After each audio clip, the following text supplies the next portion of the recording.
What's up, you guys? Sean Ross Sapp here for the Wrestling Inc. podcast, Wednesday edition, March 2nd. And we have a new guest host, co-host. It's my haircut. I got my haircut today. It's going to be co-hosting the show from now on. It was a little bit better. I had grown out my hair. We do have another guy. Yeah, I'm not as close to haircut. Rob McCarron, some of you may know him from Shake Them Ropes. You can also find him on Twitter at Shake Them Ropes. Rob, I was asked about possible people to host a video podcast with me. Rob McCarron's name was the first name that I came up with and tossed at Raj, and fortunately we were able to make it work. Rob, say hi to the people. Hi, everybody. I'm Rob, and I'm going to join Sean here and his haircut as the third chair on the Wrestling Inc. podcast. Obviously, my haircut did not make it for the evening, but yeah, no, this should be fun, and I want to thank Sean for having me on. I want to say personally that my haircut is very deceptive. When I had the kind of long hair, it was pulled back, and I have a very I don't have a receding hairline per se, but I have what they call a widow's peak and a rather big forehead. So had to get that taken care of. I'm going to be hopefully talking with some WWE superstars this weekend at the Arnold Sports Festival in Columbus. Guys, stay tuned for a ton of coverage for that Saturday and Sunday. Also, post UFC 196 podcast, myself and maybe Raj, depending on, if he's getting crunk or not. That's just something that Raj likes to do. So I'm going to be there. You're going to be there at the show? Yeah. Really? I am going to Vegas on Friday night. Man, that's fantastic. I'm incredibly envious of you. Yeah, it'll be it's the second time I've been to Vegas. It'll be the second time I've been there for a UFC. Although this one really isn't for UFC. It just happened to coincide with the weekend that my girlfriend and I were planning on going. So it kind of worked out that way. It's interesting. Trying to book hotels around this weekend was a fun time, to say the least. But yeah, no, I'm going to be there for the show and for the weekend. Count how many drunk Irish you see there. It's going to be a lot. There's going to be a lot. Yeah, it's going to be the ones who were too drunk to go to soccer over the weekend that decided to come to Vegas instead. Oh, it's going to be crazy. There's a NASCAR race the next day. There's NASCAR this weekend in Vegas too. So there's a lot going on. Yeah, it was really a trouble to find plane tickets in a hotel for this weekend. I mean, there's a lot going on in Vegas, more so than normal. So where do you exactly live, Rob? Northeast Indiana. So I'm we're not that far away. I'm right in between Lexington and Cincinnati. No, we're not far away at all. I mean, we're 3.5 hours away. Yeah, there we go. See, you could have been in Columbus this weekend too. We could have went and screamed at Eva Marie or something. I went down when NXT debuted with their live shows. I was at the formerly LC Pavilion last year for their March show around the Arnold Classic. Not going to this one, unfortunately. I went to the Indianapolis NXT, so I got my NXT live event fill in so far recently. But yeah, no, that's going to be a big one. That Thursday show tomorrow at the LC Pavilion might be a pretty interesting show, to say the least. I had a friend, Corey Cropper, who some of you all will see my timeline. I'll retweet things of his. He also went to the Indianapolis show, and he was really bummed that Finn Balor wasn't going to wrestle. But then they did that entrance where Bailey emulated it, and he said that was even better because how often do you get to see something like that? Oh yeah, it was better. It was going to be on that night Finn Balor and Baron Corbin. And they were going to do, I believe it was Baron Corbin on that one. And they were going to do Joe and Sami Zayn. They ended up doing a 3-way.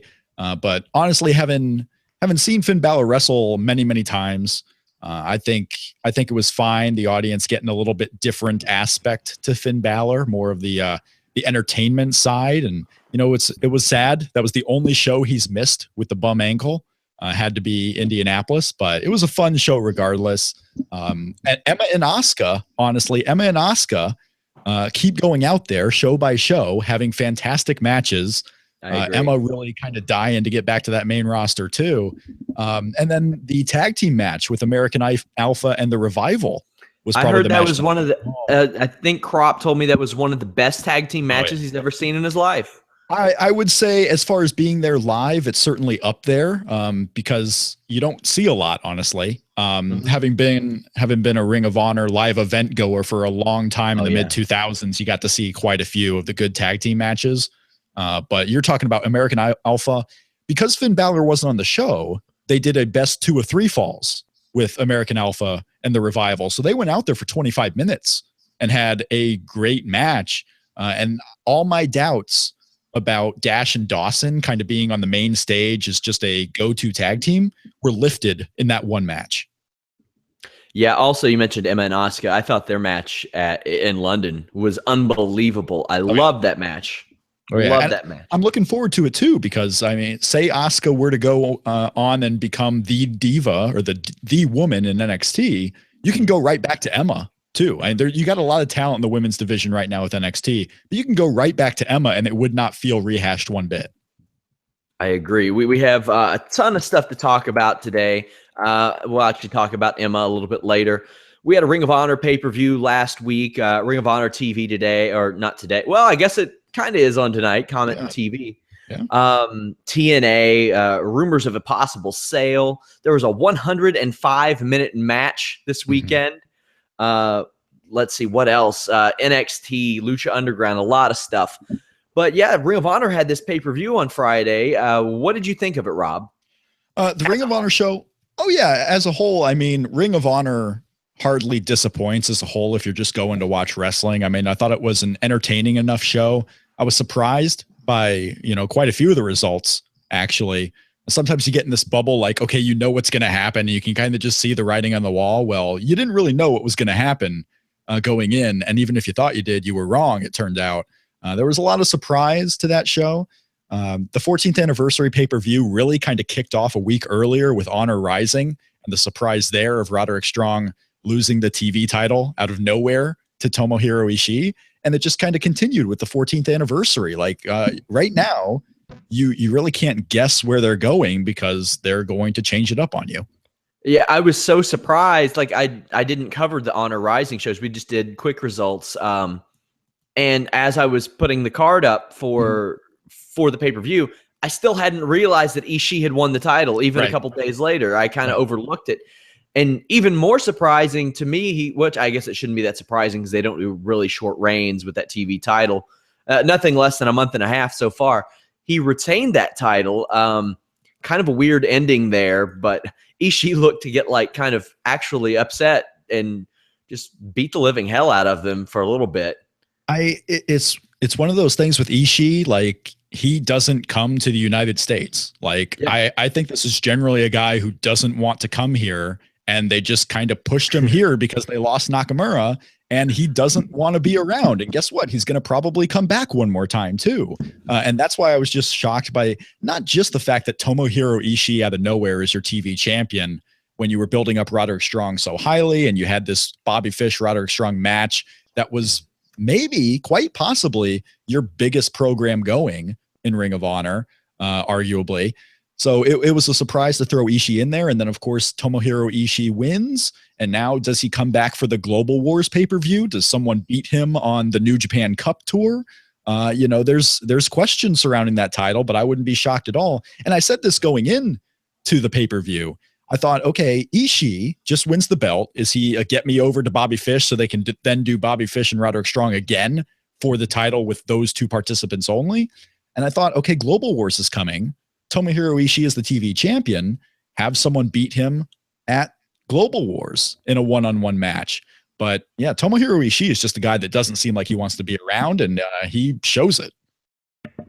Now, I love the marriage between Ring of Honor and New Japan Pro Wrestling, but one thing I've noticed is that the full-time New Japan guys who are just kind of part-time Ring of Honor guys, I'm not talking about Kenny Omega, who will be on Ring of Honor going forward, or the Young Bucks, or people like that, or even Elgin. Seems like a pretty one-sided thing here. I mean, we had Okada beat Moose, Goto beat Castle, Ishii won the TV title and then retained it, and and this has been going on for a while, a long while.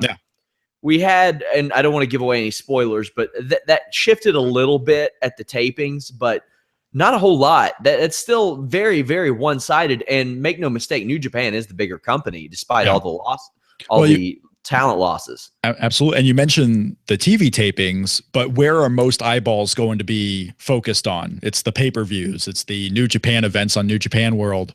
It's not necessarily the TV show. Most eyeballs are going to be on those pay-per-views. It's kind of a different thing between WWE and Ring of Honor, where most of the eyes on WWE are going to be on weekly television. And not so much the pay-per-views. But with Ring of Honor, everyone's kind of focusing on those pay-per-view events. And yeah, New Japan just gets the one-up. You know, even Hiroki Goto versus Dalton Castle, which was the one match where I thought, okay, this is the one where they could win. Castle had a good showing at Honor Rising. Goto, his gimmick right now, his angle, is that he wasted 2015 with title shots, couldn't win them. You know, he had the short run with the Intercontinental belt. So he's on the downswing now. He's basically what, you know, Kazuchika Okada was a couple of years ago. And he was what Naito was, but he beats Dalton Castle in a match where I thought it could have gone the other way and it didn't. Yeah. New Japan is going to win those matches. Right now, the only win you can kind of count on is Delirious over Ghetto. Yeah. And those Booker matches, I mean, they're going to go, who really cares about those? I mean, Delirious isn't really on the show or anything like that. So, but to run down the show a little bit, BJ Whitmer beat Adam Page. BJ Whitmer is he's what he is. He's gotten a lot of heat, and for the right reasons on television. So good for that. Alex Shelley defeated Christopher Daniels, but the real story of this, and we kind of saw it coming because Shelley and Sabin had not touched one another since Shelley showed up. Yeah. Motor City Machine Guns reformed. What do you think this does for the ROH Tag Team Division? Oh, it's huge because, you know, with War Machine getting up there and having the tag team titles and All Night Express coming back, there was a little bit of a renewed kind of life into the tag team division that you didn't have last year when it was all Red Dragon, Young Bucks, and the Briscoes. Well, now you have some new life with the Motor City Machine Guns. You have War Machine up there. It's a fun tag team division. It may not be the highest profile as far as names go, but it's a fun tag team division. You don't have to focus the Young Bucks in every tag team title defense every other month. Not saying it's a negative that they're in there. It's just you don't have to do it anymore. You don't have to rely on a certain number of teams. You can let Kyle O'Reilly and Bobby Fish go be single stars and not have to worry about them supplanting the tag teams. Roppongi Vice is still around. There's a lot of different options you have in the tag team division. And Motor City Machine Guns, it's been long enough to where they haven't been a team. That it's refreshing again. It's fun. It's exciting. It's the first thing Chris Sabin has really done where it's been a high profile, where I really want to see what happens with that. And who knows, we might even see him tag up if Kushida's, remaining the junior champion in New Japan. We might see them as a team in New Japan. Yeah. A few years ago was probably the peak of my Ring of Honor interest before I covered it. And it was when they had that awesome tag team division of World's Greatest Tag Team, ANX, the Briscoes, and I think the Kings of Wrestling. Yeah. Really good stuff. Hopefully they can inject some more life into that division. I think they can. Mm-hmm. Speaking of that division, we had War Machine beating ANX.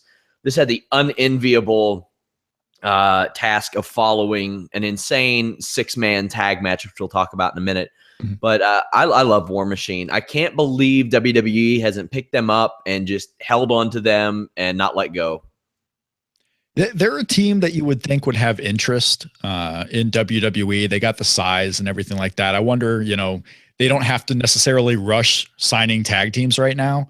They don't have to rush signing anyone. I mean, if they want somebody, it seems like they're going to get them eventually. So this might be a team where later on down the road, they're looked at. Right now, though, run in Ring of Honor. Run through the tag teams that you haven't seen these matches. You haven't seen War Machine versus the Motor City Machine Guns. Let them run through this tag division. This tag division is going to be exciting to watch in 2016. Yeah. Also, Okada versus Moose. We knew that Moose didn't have a chance, but still had some nice displays of athleticism. I'll say it wasn't necessarily the big breakout performance or anything that a lot of people hope for, but I thought he looked fine. Yeah, just being in there. This is like Bray Wyatt and The Undertaker at WrestleMania, right? It's a guy who's on the up and up. You just want to get him in there, rubbed up against one of the big stars. And Moose is a guy where we talked about War Machine being in WWE's eyes. If Moose isn't, I don't know who else on the independent scene can be. And they offered him a tough enough deal to be the ringer, to be a ringer on the show last year. It's like, how is that guy not a priority to sign? Well, a year from now, when, you know, the Ring of Honor contract isn't there and Triple H is looking at the guys who are still available on the independent scene, he's going to be looking at, you know, we had this guy a possibility and Vince wanted him for the big show. Well, let me see what I can do with him. Because like a Baron Corbin, this is a guy who may not have the indie street cred, even though he's starting to build that, right? I mean, he's starting to build that on the indie scene. He may not be that type of guy, like a Biff Busick or a Rich Swann who comes from the indies and people just are excited to see on a bigger stage. This is a guy who can go right in there and fit in. And like Baron Corbin, he can become a big thing from scratch against all the fan hate that was coming their way. Moose can be a big thing no matter what. Speaking of guys that WWE wants, Kenny Omega continues to be fantastic. I remember just a couple of months ago, the big question was, well, at least for some journalists, it was like, well, it's a forced replacement for AJ Styles. This guy's been ready, and he is ready, and he has something special. He has something unique. I mean, I don't know why there's any question. He had a good match with a 9-year-old girl one time. This 6-man tag between them and I can't remember who else. ACH, Matt Seidel, and Kushida and the Young Bucks. Unbelievable match. Yeah, best match of the night. Best match of the night, no question. You know, there's a lot of talk about these never open weight 6-man titles, and those titles really didn't mean too much in this particular match. They never do. They just happen to be belts that are on a 6-man match, and it makes the 6-man matches in New Japan a little bit more exciting. Well, what you had here was just the classic Ring of Honor. We're going to put this amazing match on in the middle of all these matches that have stories built in. We're just going to give you the best match possible we can. And Kenny Omega, who is a heavyweight champion in New Japan right now, is in there with what would be all considered juniors in New Japan, and he's killing everyone. He's great. He's fantastic. Talk about a breakout year for Kenny Omega, a guy that's broken out a few times, really, but never on that big stage. This is Kenny Omega's year, and this is Kenny Omega's world right now. AJ Styles is gone, and Kenny Omega is living the life, and we're just all living in his world right now, and I love it. I love to see Kenny Omega going out there from the PWGs to the Ring of Honors to the New Japan Pro Wrestling, just making this year his. I agree. I think he's fantastic. I think he fits in with the Young Bucks so well, and I don't know how much longer the Bullet Club will last, because I mean, they've kind of got their own thing even within. It sounds like he wants to kill it. It sounds like he's trying to make sure it's known that he and the Young Bucks are the show, and everyone else is just kind of, you know, their background. Yeah. And it's an interesting dynamic when you have this guy publicly out there. I mean, in Rolling Stone, no less, talking about how there are guys in the Bullet Club that shouldn't be there and how he just wants to focus on those 3 guys. And this is the way to do it. I mean, when you have the Young Bucks and Kenny Omega traveling the world, you don't have Fale and Yujiro and all the other guys traveling. It really shines the light on those 3 as the elite. Yeah, I agree. Also on the show, won't talk about it much, but Elgen and Tanahashi over the Briscoes. Elgen has completely reinvented himself since going to Japan, and he needed it, Rob, badly. Yeah, this is a guy where I was on the indie scene when Michael Elgin was starting out, and this was a guy that took it very seriously, and he still 10 years later is taking it very seriously, and it's finally paid off for him. He was the same old guy for a long, long time, and now he's not necessarily a whole brand new character, but he's getting to do new things that he wasn't getting the chance to do before, and he's reinvigorated. And this tag team with Hiroshi Tanahashi is really, it's not necessarily weird, but what they're going to do with them, if they keep getting wins and wins on ROH, are they actually going to be primed for a possible tag team title shot? Are they just going to be like a special attraction tag team? Are they going to end up being a tag team later on the New Japan? You know, we know Tanahashi kind of likes Elgin. They had a crapper of a match last year at the War of the Worlds. I mean, one of those matches where you're like, if this was Michael Elgin's one chance to get New Japan, he just blew it. Yet that was the worst match he's had in like the last 2 years. So good for him getting to do his thing. I'm interested to see where this goes in Ring of Honor, because it looks like it may be headed somewhere. I don't know where, but it's somewhere. Yeah, very, very good for Michael Elgin to be able to go. And Japan was the place for him to do that. So good for him. The main event I thought was really good. Jay Lethal beat Kyle O'Reilly and Adam Cole. And it was Kyle O'Reilly and Adam Cole not being able to take their attention off each other for long enough to win this uber important match. They were at each other's throats and both got hit with Lethal's finish. I thought that was perfect. It keeps the O'Reilly Cole thing going. Yeah. I thought it was a perfect advancement when you need a main event, but you need to advance a storyline. And in Ring of Honor, you don't have to have some convoluted reason to give these two guys a title shot. Just say they're two of the best wrestlers in the world. We're giving them a title shot. Yeah, no, I mean, I thought the story was perfectly fine going in. I was, when you have two triple threat matches for big important titles on a pay-per-view on the go home, it's not really what I want to see. I'm fine with one triple threat. I'm fine if it makes sense. The triple threat kind of made sense for both matches, so good for him on that. But two triple threats for important titles on one show is a little bit more than I needed to see. Adam Cole, Kyle O'Reilly, keep doing their thing, because I'm really becoming a huge fan of the singles Kyle O'Reilly, something I never thought would be possible. I thought this guy was perfect for tag teams. And here he is coming in, going into the top of PWG, going into the top of Ring of Honor as a singles guy. Good for Kyle O'Reilly. And he's becoming a superstar, guys, that you can put on a card and know you're going to get a great match out of Kyle O'Reilly. But this is another one. Jay Lethal, he successfully defends the title. He keeps going as a super strong champion. And it might take a little bit for Kyle O'Reilly and Adam Cole to get back in that picture. But this could be very well something that they're pushing all the way towards Final Battle. Like, you could see this storyline going out all year with all three of these guys kind of on the top. Something worth noting, Adam Cole lost to Matt Seidel on Ring of Honor TV. Didn't know how I felt about that. I know one thing that I hated. Seidel kicks out of everything. Yeah. Everything. And that's, I'm usually pretty forgiving of that. Wheelbarrow suplexes on the apron, man. It's got to be it. Matt Seidel has a belt in New Japan right now. So now he's under that New Japan protection, right? That's a good point. Yeah, he's under that protection. And hey, he's getting a title match now. So at least something is coming from that. So you can kind of say, okay, Matt Seidel just beat someone who was in the championship match in our last pay-per-view. So now he's earned himself a title match. So yeah, Matt Seidel under the New Japan umbrella doing wonders for his win-loss record. Yeah, that's a very good point. Also, they had stuff on the Top Prospect tournament. Punisher Martinez, man, that guy has come out of nowhere for me. I don't follow the indie circuit religiously, and he's had two very small opponents, which play to his strengths very well. And Rush was very good as well. But Punisher Martinez is another guy that he's out of the monster factory. They've been producing a lot of guys lately. Would be very surprised if he didn't get some looks. You talk about not following the indie scene religiously, and it used to be much easier to do so 10 years ago, because it was all the indies. They were all the same people, just in different groups. It was much easier to follow them. And now all of the indies are on television in NXT and, Lucha Underground.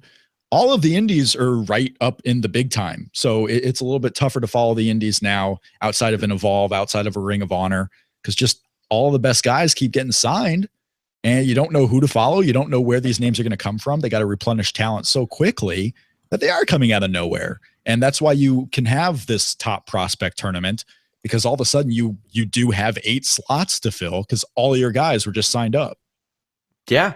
But yeah, I really thought that was good. I don't get the thing with Brian. I mean, Brian Fury's fine, but I don't know about him being in the finals. I think that honestly, Punisher Martinez and Rush being in the finals on opposite ends of the bracket would have been really good. But they like Brian Fury from what I've been told, but don't think they like him enough. Also on the show, Silas Young put his career on the line in a match where he tagged with the Beer City Bruiser against the Boys. I thought that was kind of cool. Not a lot to this match, but there were some stakes at the beginning of the show, which I thought was kind of cool. Yeah, I like Silas Young. Getting the chance to see him. I went to the Ring of Honor show in Chicago last year. The one that had like the best of 3 falls with Red Dragon and Roppongi Vice. Just fantastic. Beer City Bruiser, Silas Young. I like what Silas Young is doing. When he's not being campy, he's great. Like the last real man gimmick has been used by guys in the past on the indies, and Silas Young really lives it. And you can, if you follow the indies in the Midwest for the last 10 years, Silas Young in real life has had a rough go of it. And it's just a guy that's coming back to the wrestling scene where he just doesn't care anymore. And he's going to do, everything he can to make sure that his name. And he's having the peak of his career now, 10 years after the prime of his life. That was such a perfect feud for him. Dalton Castle. Yeah. You have really two guys. You don't need a title. You don't need anything in particular. You have two guys who have a fundamentally different outlook on life, and they don't like each other. I think that's awesome. Well, Dalton Castle's a great guy to play off of. Like, this guy can be going for the next 3 years and make feuds and make guys just because you're on the other side of him, because he can talk. He's got an angle where you can start a number of different things. Dalton Castle is just one of those guys where he was wasting away in Shikara, and now he's brought this character to life in Ring of Honor and other places, and now in Japan. I mean, Dalton Castle's coming up on a resurgence and a career highlight. Yeah. Also, something I wanted to ask you: how do you feel about 105-minute matches? It's the length. We haven't seen the match yet. We haven't seen the match, and can't critique the match. I'm not going to critique the match because I haven't seen it. I can just give my personal opinion. It's going to be tough. This match is going to air on March 9th. CWF Mid-Atlantic is going to post it on March 9th. So you can go out and see it. Trevor Lee versus Roy Wilkins. Roy Wilkins, Trevor Lee, career versus title or something like that. There was an angle. It was heavily story-driven. And that kind of plays a part because all the live reports of this match, it took place outside of Greensboro, North Carolina. A lot of the talk about this match has been that it was amazing live and it was a match of the year contender. But being there live, you were really a part of the story in real time. Now, those who are going to watch it on March 9th, really what you're watching for is to see how they went an hour and 45 minutes. And I don't know if I can set aside 2 hours to watch one match from a promotion I don't normally check out. I really want to see the feedback of those who watch it that weren't there live, of course, but you're going to get a different experience. Those who watched it live probably are going to experience that a little bit better than those who watch it on tape. And obviously that, like you said, we haven't seen the match. So we could be wrong. This could be a great match to watch on tape. And if I see rave reports, I'll probably go check it out, but it's a lot to invest in. Hour and 45 minutes for one match on a Wednesday night is a little tough to invest in. Yeah, I'm gonna check it out. I won't watch it obviously with my completely undivided attention. That's a long time. I mean, we don't go this long on this podcast. I also had somebody ask on Twitter, Sean, would you ever work a 105-minute match? Hell no. I've done like 20 matches maybe. Longest I think I went was 17 minutes last year, and I was dying. I was looking for spots in the middle of the match to go get water and anything with an excuse. Trevor Lee, obviously a different kind of animal than the guy you're looking at right now. Trevor Lee is supremely talented. I'm not that familiar with Wilkins, but I'm going to check it out. I think that the sweet spot is much less than that, but I can't critique it until I watch it. But this can also here's the thing. They paid for 2 wrestlers for that show. Mm-hmm. And everybody's talking about it. More people are talking about it by far than they would have otherwise. Yeah. And they had to pay for maybe 5-10% of the talent did they usually do. I'm sure they got paid more, but yeah, but you're exactly right. People are going to check this out just because of the hype around it, the word of mouth. Not even good or bad, not positive or negative, just 105-minute matches. That's something you don't see, almost ever. So that'll be something you'll check out. Roy Wilkins, really a chance to put his name on the map, not just in Southern Indies, but kind of all over the East Coast. So good for them. Good for Trevor Lee. Good for everyone involved. So we haven't seen the match yet. If Sean tells me that it's a great match, I will go watch it at some point. The longest match I ever did, I never wrestled. I was a referee. The longest match I ever did was a Chuck Taylor, Ian Rotten match that went 41 minutes. And I can say after that, adding another 40 minutes to it, probably not something that I want to do. I couldn't imagine. Well, one, I couldn't imagine Ian being in there for 40 minutes. I'm sure that was brutal on him. There were a lot of headlocks, a lot of mat work on the high flying Chuck Taylor. But yeah, no, it was interesting. They just went out there, and it was one of those Plainfield, Indianapolis area shows where, didn't have a lot of talent on the card, and Ian just wanted to go wrestle. Ian gave times to everybody, but he didn't care where, how long he went. If he went an hour, just because, that's fine. But yeah, Ian Rott and Chuck Taylor, 41 minutes. And I didn't even take bumps in that match, and I was ready to go. Well, guys, as always, this podcast is brought to you by Onnit, onnit.com/wrestling. Save 10% on great supplements like Alpha Brain, New Mood. Got my Onnit stuff right here. I love it. Need it to stay up throughout the day. You all know I work a lot. And we got like 4 podcasts this week. I'm going to be using that Shroom Tech for the energy. I'm going to be all over the place this weekend. Onnit.com/wrestling, used by WWE stars like Triple H, Cesaro, Seth Rollins, a bunch of guys who coincidentally haven't failed wellness tests. Just saying. Also, DDPYoga.com/wrestling Inc. Your guys like Triple H, John Cena, Chris Jericho, even Steve Austin have used DDP Yoga.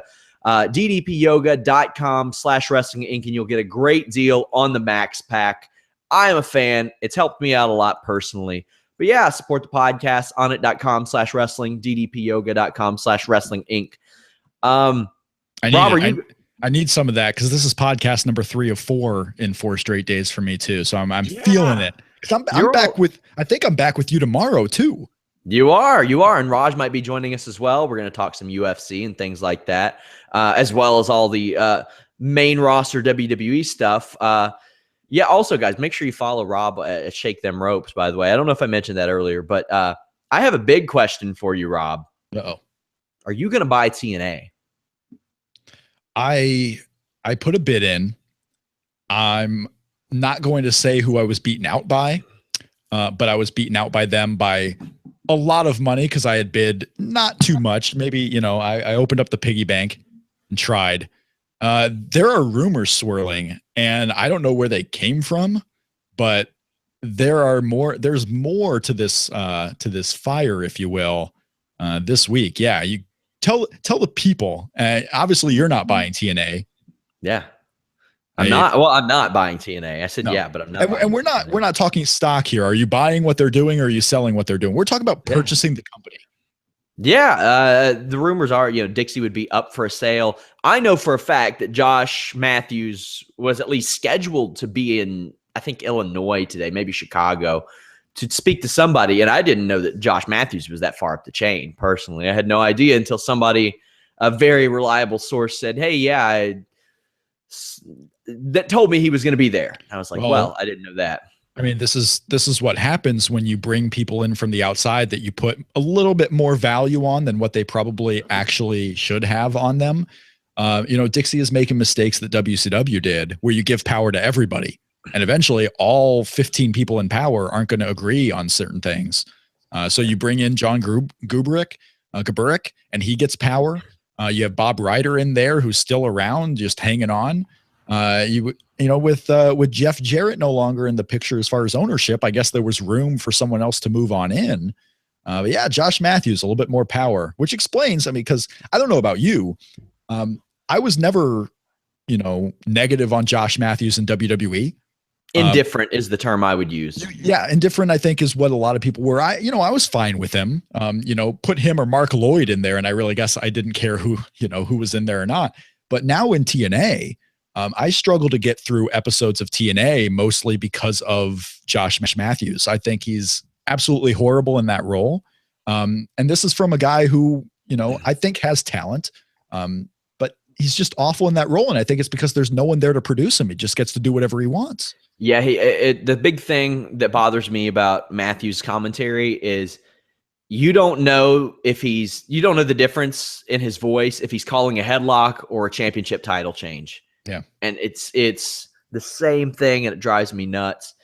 No, I like Elijah Burke personally, but when he's the better one in the commentary booth, that's not necessarily a good thing. Also, I don't know why he's in the commentary booth when well, they screwed up Elijah Burke when he was with the company, but I've never had an announced team in TNA that I've liked, not one time. I liked Don West because he was so ridiculous. And Don West might be the best one ever in TNA as far as crazy. Isn't that crazy considering how he started, how terrible he was, and how hard he worked to get better? And then they were like, no, we got this guy from WWE. We're just going to replace you with him. Even though you and Mike Tenay, I don't think was great in that role, but at least it was their signature sound. But I loved how legitimately excited Don West was to have that job. If you all ever get a chance, watch, I think, Bound for Glory 2005 when Jeff Hardy does the dive onto Abyss through the table. One of the best calls I've ever heard. It was fantastic stuff from Don West. And it's these people that are so loyal to them and so original to TNA, and they kind of just shoo out the door. And I feel like this sale thing is, obviously too little too late. Raj was saying on the podcast, and Raj has been around the wrestling business for a long time. He said he doesn't even know if it's an 8-figure sum that can turn TNA around at this point and make them and get them where they were a couple of years ago. Yeah. And here's the thing. Jeff Jarrett and Toby Keith wanted to buy the company. They had a good relationship with Spike TV. Toby Keith had money and presumably other investors, but the Carter family said, no, we want Dixie Carter to at least there to be this veil that she is still in charge. And from what Vince Russo told me, and he was there at the time, it was them speaking for Dixie. Dixie didn't want to look like a failure. And as it turns out, the longer she hangs on, the more she looks like one. Yeah, and I've thought about this for a while, just asking myself the question, is the reason why Bob Carter wants so desperately to keep Dixie with TNA or keep Dixie a job, because he doesn't want to have Dixie working for the actual Panda Energy. He doesn't want, I wonder if he thinks this person is just too big of a failure to be able to manage things properly. And I don't know if that's true or not. I don't know. Obviously, fathers and daughters probably not going to think that about your own daughter. But, the fact that he keeps her, not selling the company because you want to make sure Dixie still has a job there and can't move her onto some other role within Panda Energy, that kind of speaks volumes to me. Who could be offering a lot of money for TNA right now when you don't really, who wants that TV deal? Who wants these negotiations with different TV rights buyers with TNA? They don't have anything asset-wise. They don't have a building. They barely have a ring. They just don't have asset-wise. The tape library is it. And if you're going to buy for the tape library, you're not buying the company. You're not going to keep running shows. So what someone could actually want with TNA. Now, one of the rumors swirling, and I don't know if we want to dive too much into it because it could be way out there, but there's a lot of talk that New Japan, Bushiroad, might want to dive into the US a little bit stronger and realize they might need more than just a partner in the US to do that, and might need an actual arm of the company to do that.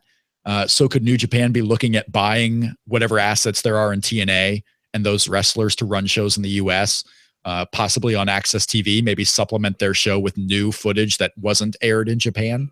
Who knows? So there's a lot of different rumors swirling, but there have been rumors swirling year after year with TNA and who could buy it at this point. And it's foolish of me to keep saying this because it's now the third year in a row where I will have said TNA is probably in its last year on being in TV in the US. Yeah, I hope the best for TNA. I'd really love for them to get back where they were a few years ago. But their talent is incredible. They just have people up top who are managing that talent. They don't know what they're doing. I agree. I've heard nothing but good things about some of the new guys they brought into Agent, like Shane Helms. I heard great things. I hear great things from talent about him. Then they make they make big deals with guys like Mike Bennett. Now, I like Mike Bennett, but I'm not sure what he offers that they don't already have. And that's nothing against Mike Bennett. I think he's great. I think Maria's great, but I think that what he's doing, they could have had Eli Drake, just for example, they could have had him do it. They could have had anybody, Magnus over the last summer, before he was gone. But Really weird. Also, something about their show I did not like this week. It was very oddly mic'd, and I wanted to fight a couple of children that were right next to the mic very badly. So, but if I ever go to the UK, I will find this child and I will challenge him to a fight. It's gonna happen, kid, because I was enjoying Impact. I have liked the show lately. It has been a good show in my opinion, and this kid is ruining it for me. I will find you, kid. You can't let kids ruin things for you. Kids are going to be kids. That's why I don't have children, and I'm not going to have children. I have cats. So cats will be cats too. Yeah, they will. They. You can put up with, if you can put up with cats, you can put up with little brat kids. I think that's maybe true. At least one of them. Maybe not three, but at least one of them. I think you can do that. On the final note with TNA, you look at the talent hiring between WWE and TNA, and with the lone exception possibly of EC3, who I think could be on Raw right now and be a top guy. Yeah. With the lone exception of EC3, you really see how WWE does actually have an eye for really good talent. And when they let someone go to TNA, they often fail. You have the Wes Briscoes of the world versus the Baron Corbins getting hired by, WWE. And these guys turn out to be much more than what anyone thought they could. WWE has in their mind, Davey Richards, Eddie Edwards. I like them in the ring, but they're probably not going to move the needle anyway in WWE. WWE makes really good, smart hiring decisions, and they keep proving it with their talent development, with how people kind of fade away in TNA. So when guys fail in TNA and they kind of just go out on the curb and don't really wrestle ever again, Mr. Kennedy might be the biggest example of this, who was a big name under the Hogan era of TNA, but just kind of faded away. You really see the talent hiring discrepancy, and what WWE often looks for in the end, a lot of the times works out. And that's really getting played up here by the role of TNA. But EC3, Derek Bateman should be on Raw the night after WrestleMania getting a huge pop. This guy is a superstar, and I am amazed. Hopefully they've tried to get him back and he just is loyal to TNA who brought him in.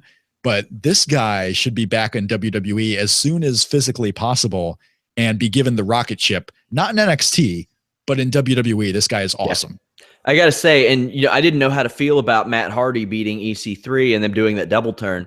Man, that's worked out fantastically for them because Matt Hardy, top flight heel right now on that show, and EC3 is perfect as a babyface. It was the right move. Matt Hardy has been fantastic. It was so painful to watch the fantastic Matt Hardy playing off of the, I don't know what term to describe Dixie Carter in these backstage segments, but she had the charisma of a 2x4 and not one held by Jim Duggan. Let me ask you this, Sean. Do you remember I believe in Florida, the Florida lottery winner who won the lottery and was such a big wrestling fan, he wanted to start his own women's promotion?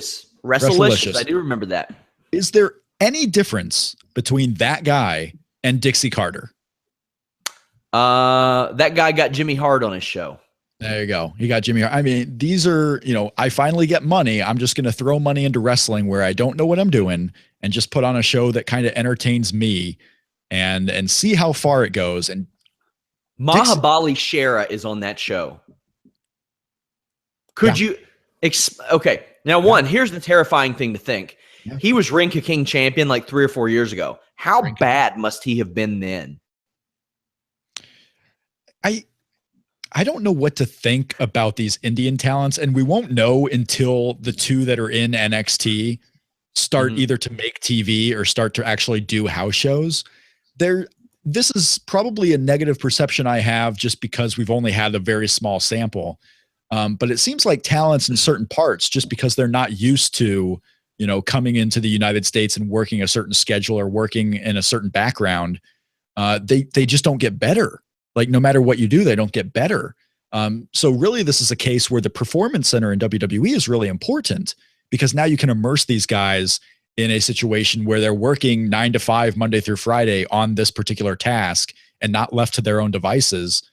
So I don't, Shera's just a guy. If you want to get into India and want to have TV in India, and you think to do that successfully, you have to have an Indian talent. Okay. They were probably going to watch the show whether there was an Indian talent anyway. And here's the thing. I mean, like Sean Davari exists. He's out there. Yeah. The Bollywood boys they're around. And Sean Davari is in the news lately too, and mostly thanks to Sean Ross Sapp. He's doing him and Hassan are doing an appearance at WrestleCon. Actually, I was very happy to hear that. Hopefully, I get to go and say hi to them. Very excited about that. I was glad I love Muhammad Hassan. I thought he was I thought he was really on his way to being like a really cool player in WWE. But it just didn't happen. And that's one of those where you wish it would have happened. I wish Lance Cade would have been a bigger star. Yeah. There's just certain times in wrestling where you're like, oh, this wasn't just a can't miss. This was a really should have hit. Do you remember who his lawyer was in that segment? Yeah, God, I know it was somebody, but I don't know. Tommaso Ciampa. That's right. It was Tommaso Ciampa back when he was in developmental, right? He was in. Yeah. Also, something I wanted to ask, because like I said, I have been enjoying TNA of late, but there's a lot of the same on the show. A lot of the guys that do the same stuff, act the same way, don't like that. But the Billy Corgan thing has paid off because they've got music from Hole and Marilyn Manson on there. I could give less than a damn about the Decay, but you know what? They got a Marilyn Manson theme on there, and it fits them pretty well. So that's kind of cool. It's kind of cool, right? But it's not going to sell tickets. It's not going to get advertisers. It's not going to get you a better TV deal. Might actually lose you advertisers. I mean, it's cool that you have music on there, but Marilyn Manson fans aren't going to watch TNA to hear that one song on Marilyn on TV. Could you imagine? If a bunch of Marilyn Manson fans show up at one of those TNA events at like Bethlehem, Pennsylvania, there's 150 people in the crowd and then 50 Marilyn Manson fans come on in. Yeah. Oh man.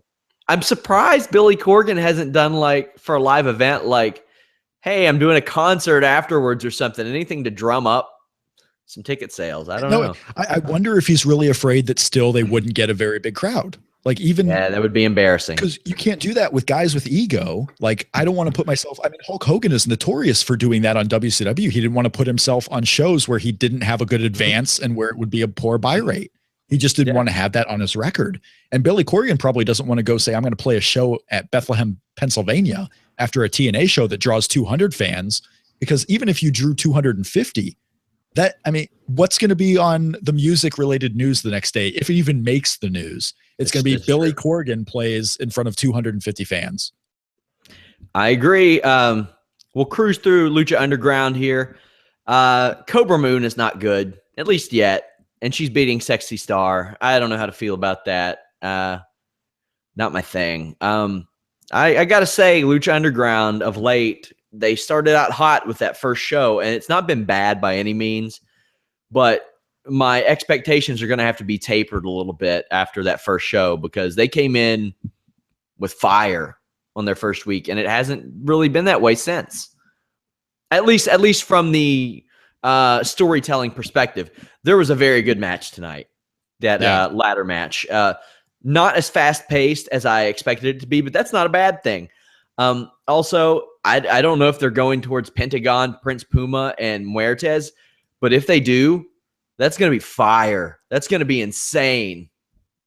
It really does seem like, whereas the first show was really hot and you haven't had much to sink your teeth into so forth after that so far, there's still a lot of time left in not only this season, but the already announced third season. So there's a lot of time left. It seems like they have directions they can go in certain things, and there's going to be a lot of good stuff later on. And just hearing, I have a friend who went to one of the tapings and just kind of hearing what is to come, not knowing any context, not knowing what order it's going to be in, or not even knowing if it's going to air at all. Because that's the thing I don't think most people realize about the first season is they taped a lot of stuff that didn't end up airing. You never really know what's going to happen 100% on the show. But if things come together, there's some stuff you can do with this show. I don't know if you want to give up on it yet. There's a lot of people in my circle that have started to give up on Lucha Underground, but they're the same people who have given up on like The Walking Dead. If it's not the best episode every week, then I'm not going to watch it every week. What do you make of them running live events? Personally, I like the idea.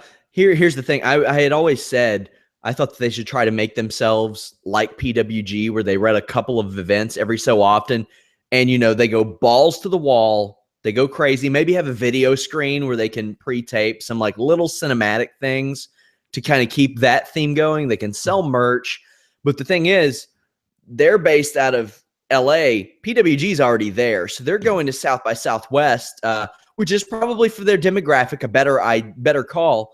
But I think this could be very beneficial for them. Yeah, it's an event. I relate Lucha Underground to not being a wrestling show. It's a television show about wrestling.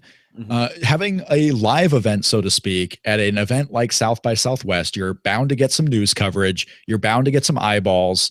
And it's kind of like an autograph signing, if you will. It's an event to promote your television show. So it's not the same thing as like going to a house show. It's not going to be the same style of gimmicks that you have going on, but it's a fun little thing to kind of put on a cool event and promote your television show. Are they going to run a ton of live events? I don't think so. I don't think that's what they're really in the business of doing. But it's certainly fun to see them try new things to try and promote their show, because running commercials during Raw isn't enough to get people really invested in what Lucha Underground is. I agree. But I hope it works out for them for the best. But you never know. Maybe 50 people show up, maybe 500 people show up. I don't really know. One thing, Big Time Wrestling and Omega drew like how many thousand? Did you see that? I don't know the number. I've been told that they drew quite a bit, and it never surprises me that there are these surprises, because when new wrestling, I forget what the acronym stands for. Northeast Wrestling, I think, is what it stands for. They would always run these shows with like Jerry Lawler in the main event, and they run a lot of ballpark shows, and they draw 2,500 people to an indie show in the Northeast just out of nowhere. They don't have storylines. Yeah. It's just, these are the talent coming in. We're going to promote a cool show. Come and watch it. We would do shows with like, I'm talking like maybe 10 people who had 10 or less matches. Yeah. And you draw anywhere between 40 to 250, depending on the climate and just how it is. Also, we had NXT. We'll close on that. We keep hearing about the new attitude of the vaudevillains back to their old ways. Are their old ways any more different than their more recent ways? Because I haven't noticed the difference. They have the heel music, then they have the babyface music, and they just keep going back and forth. I don't know if their old ways are supposed to be baby faces who lose all the time or heels who lose all the time. I don't know if this is going to be another run up to a tag title match. That's what it seems like it's going to be. And if that's the case, after American Alpha, and the revival of these top tag teams who are on the rise, if vaudevillains are the next tier on the rise again, that's when you've kind of hit the wall with your tag team division. It's the opposite of Ring of Honor, right? I mean, because Ring of Honor has all these new teams coming in, and NXT, with this company with 90 guys in developmental, are running back to a team that was, a year ago having this run up to the tag titles. So I don't really care. I don't care if the vaudevillains are back to their old ways. These are two guys that need a character shift, because I don't believe this thing that's happening is going to work. I don't think it has worked. And there's so many other guys in NXT. We saw one of them tonight in Hugo Knox. I'm ready to see these next wave of guys come up. I've been a proponent. When I went to the Performance Center in September of 14, Hugo Knox was one of those guys that was in the beginners class. And I talked to him for a little bit, and I'm like, okay, I can't wait to see this guy, how he's evolved.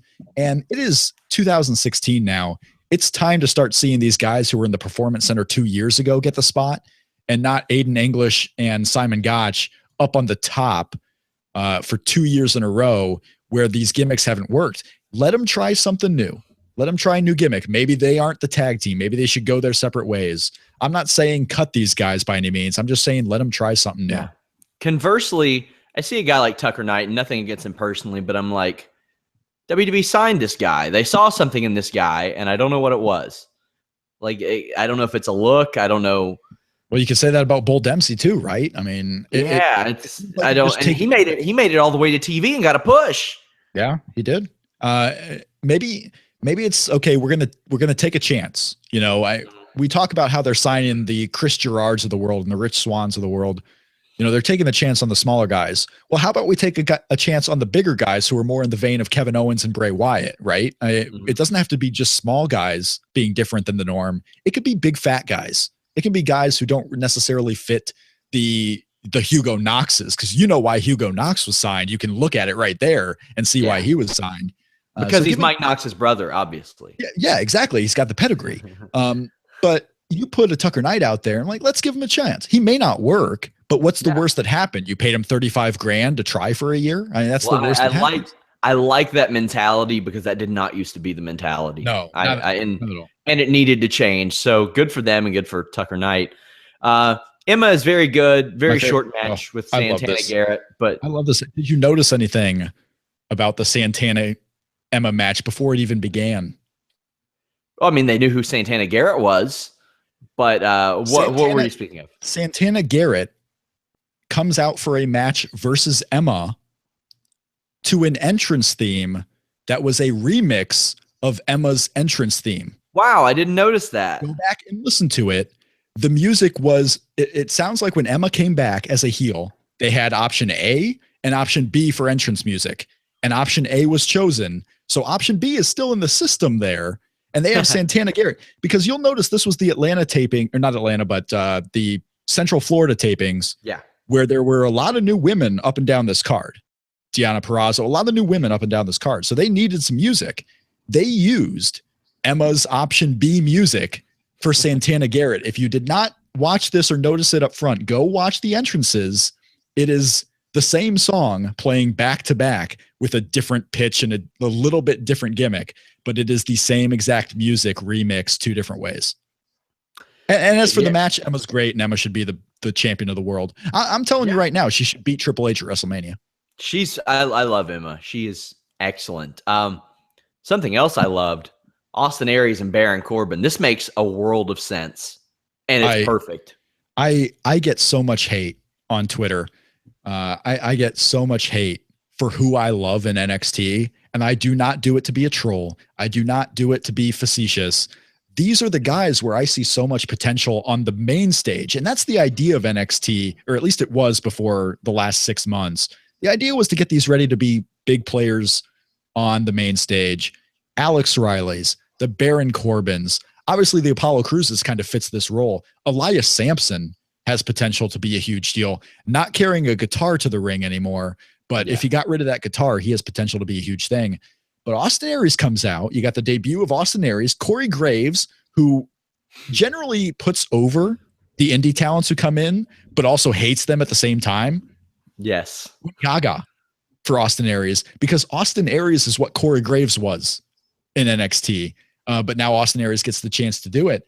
Austin Aries comes in and he's soaking it up. Like, this is a guy where, like, okay, indie superstar coming in. He's in the entrance ramp for like 5 minutes, just soaking up the reaction. And then Mr. Independent Wrestling Killer, Baron Corbin, who does not care that you paid your dues. Go back to the USWA. Go back. Just go back anywhere. This guy, Baron Corbin, comes out and lays out Austin Aries. And for those who are preemptively saying, oh, I can't believe they buried Austin Aries this quick, stop it. Okay. This is going to be talk about a stacked. I mean, this isn't a spoiler. You know where it's going at this point. It's going to be Austin Aries and Baron Corbin after this at WrestleMania, my WrestleMania, TakeOver Dallas. That is going to be probably the least hyped match on the show, yet also fantastic, which goes to show just how stacked that card is. And Austin Aries comes in, Baron Corbin beats him up. I love this. I love the gimmick that Baron Corbin has made for himself. I love that he did it on Breaking Ground. It's fantastic. I'm all in on this. Yeah, I really liked it. Also, kind of related, Alex Riley cut a really good promo recently where he said that Kevin Owens looked like the plumber when he showed up in NXT. This backstage little segment, if you didn't see it, go watch it. Go watch it. Yeah. I don't know if you can feel it, Sean. People are starting to come around on Alex Riley, 5 years later. Yeah. Also, he has some pretty good entrance music, so we'll give him that. But Baron Corbin, what an improvement last year, and I think he's only going to get better, obviously. But he was the most improved in 2015, don't you think? Yeah, I would have to say so. A lot of people are like Dana Brooke, but I don't think so. I saw her in March, and I saw her up until her injury in October, and she got better, but not better than Baron Corbin got throughout the year, to where I was excited to watch his matches. Right. Yeah, and not just in the ring either. Baron Corbin went from a guy who showed no emotion in the ring, and this was partly by design. He was just supposed to go in there, win, and be a heartthrob to the women and leave. This guy has shown more out of the ring than in the ring, and he's progressed so far to where I don't know. You can keep him in NXT because he's a big bad heel that all the small guys can beat up and get wins over. But you're so short on talent in WWE that Baron Corbin is my number one guy, probably 1A, Sami Zayn being 1B. Those are the guys. That and you have no shortage of guys who fit the bill of what he hates in NXT to go after. So that's that's good stuff. You want to talk about a main program like a third from the top storyline for like a SummerSlam? How about Baron Corbin attacking AJ Styles on Raw, saying, "I can't believe you of all people surpassed me to getting to the main roster of WWE." That sounds awesome. It does not take a lot to get stories ready for an AJ Styles or a Baron Corbin. You just got to plug pieces into what fits naturally. And that's the real struggle WWE has had, is fitting pieces into where they naturally fit. They want to take this iPhone right here and fit it into a case that's for the Galaxy Mini, and it's just not going to work. You just put things together. See what I'm doing here on the video? Put things together. That's all you got to do. All you got to do. Also, we had a main event, Finn Balor versus Neville. This was a good match. Wasn't what I expected, but it was fine. A lot of their offense is very similar, so I think maybe that took away a little bit for me, but it was a fine match. But the biggest piece of news that I thought was on the show was the announcement that Enzo and Cass are going to be facing Dash and Dawson in Toronto at that special event. Now, it's very obvious. American Alpha title shot Dallas. That seems very clear to me. Do you think it's going to be Dash and Dawson, or do you think they go with the two most over teams probably in NXT history, Enzo and Cass versus American Alpha? No, I see Dash and Dawson, the Revival, defending the championships against American Alpha. Because you want for NXT TakeOver Dallas, I'm all in on American Alpha winning the tag team titles at NXT Dallas. So you want to beat them. You want to have them beat the heel team, the champions that have been running the division for a few months now. I see this more as Enzo and Cass's goodbye to NXT. I see this as their goodbye to NXT, whether they wait until after WrestleMania to show up on the main roster. They're on their way out. So you get one final title shot. You get one final dismissal of Enzo and Cass, a little bit more hype onto the Revival going into NXT Dallas. But yeah, American Alpha and Dash and Dawson is your match. I'm pretty sure of that one. And I think it makes more sense to do that. But I'm excited for Enzo and Cass. I mean, you're talking about a big arena in Toronto. Those guys are going to hype that crowd up, and it very well could overshadow almost everything except for the main event. Yeah, very excited for that. I think that show could be a lot of fun. Guys, I want to thank you all for joining us. Rob and I are back tomorrow night at 10 p.m. We'll be joined by Raj Giri. We'll talk some WWE, some UFC, things like that. Follow Rob at Shake Them Ropes. Follow me at Sean Ross Sapp. Also, be sure to go to ddpyoga.com/wrestling inc and onit.com/wrestling. Support the podcast. We're doing 4 podcasts this week, and the support you've given us with Onit and DDP Yoga really helps that out. Makes it worth it to the site. Rob, any parting words for your first show here on Wrestling Inc?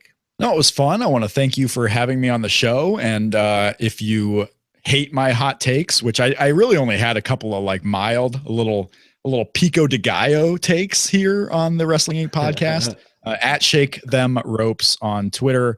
You can hit me up, and I look forward to being back here tomorrow to talk about all things SmackDown and UFC, a UFC that I am going to, and that I'm really excited for the big main event match of Holly Holm and Misha Tate. Oh God. I'm hyped for this show. Well, we will be back tomorrow night at 10, or a little bit after 10, right after SmackDown, probably about 10, somewhere like that. I got to have time to wrap up the post. But thank you all very much. Keep supporting the show. Catch you guys later.